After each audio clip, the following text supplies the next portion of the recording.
Hello, in this video I'm gonna show you how to change the action of the action button on iPhone 16.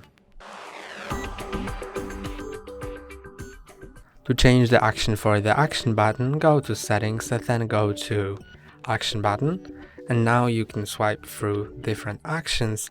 So you can set silent mode, focus mode, camera, torch, voice memo, recognize music, translate, magnifier. You can also choose a control, a shortcut, or accessibility feature.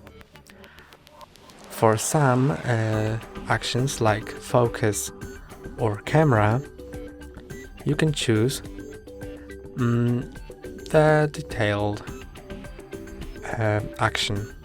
For example, for focus mode, you can choose which focus mode to enable with this button. I'm gonna set voice memo, and now whenever I press and hold on the action button, it starts recording a voice memo. And that's all for today. Don't forget to like and subscribe. See you next time.